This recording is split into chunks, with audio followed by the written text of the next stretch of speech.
तो क्या दिल्ली में गिर जाएगी रेखा गुप्ता की सरकार? क्या अरविंद केजरीवाल करेंगे बड़ा खेल? जी हाँ, नमस्कार। नेक्स्ट 9 न्यूज पर आपका बहुत बहुत स्वागत है। और इस वक्त की सबसे बड़ी खबर है दिल्ली से, और खबर यही है, जब से रेखा गुप्ता का शपथ ग्रहण हुआ है तो शपथ ग्रहण तो हो गया, सरकार में मंत्रियों ने शपथ तो ले ली, लेकिन उसके बावजूद लगातार ये खबरें आ रही हैं कि रेखा गुप्ता की सरकार 5 साल नहीं चल पाएगी, क्योंकि बीजेपी के अंदर बगावत सी मची हुई है। बीजेपी के खुद के अपने नेता जो हैं वो बीजेपी से खुश नहीं है।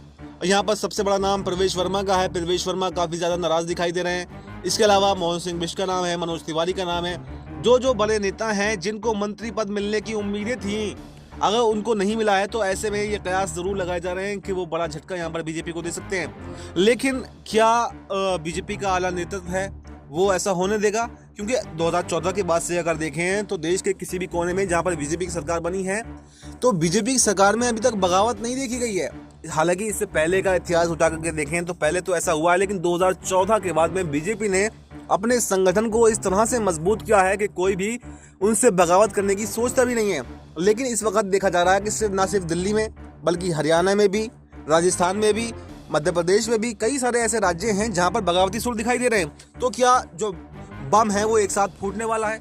क्योंकि आप क्या है, अगर कोई फैसले बार बार किसी पर थोपते हैं तो वो 1 बार 2 बार 3 बार उसे बर्दाश्त कर लेता है, लेकिन जब चौथी बार आप थोपते हैं तो फिर उसका एक तरीके से पूरा चारों बार का बम एक साथ फूट जाता है। तो क्या बीजेपी के अंदर अब आंतरिक कलह इतनी बढ़ गई है कि बीजेपी के अपने ही नेता बगावत पर तुल गए हैं? और क्या बम फूटने वाला है? और अगर ये बम फूटता है तो इसकी शुरुआत आखिर कहां से होने वाली है? और क्योंकि ये कहा यह जा रहा है, राजनीतिक गलियारों में चर्चा ये है कि अगर कहीं से भी बगावत होगी तो वो सिर्फ एक राज्य तक सीमित नहीं रहेगी बल्कि कई राज्यों तक जाएगी। यानी दिल्ली में अगर शुरू होती है तो हरियाणा भी जाएगी, राजस्थान भी जाएगी, मध्य प्रदेश भी जाएगी, क्योंकि कई जगहों पर बीजेपी की सरकार बहुमत तो जरूर है लेकिन मजबूत सरकारें नहीं है। चाहे राजस्थान की बात कर लें आप, चाहे हरियाणा की बात कर लें आप, यहाँ पे सरकार बहुमत की जरूर है लेकिन उसके बावजूद वो मजबूती सरकार के अंदर नहीं है, यानी कि बॉर्डर लाइन पर है।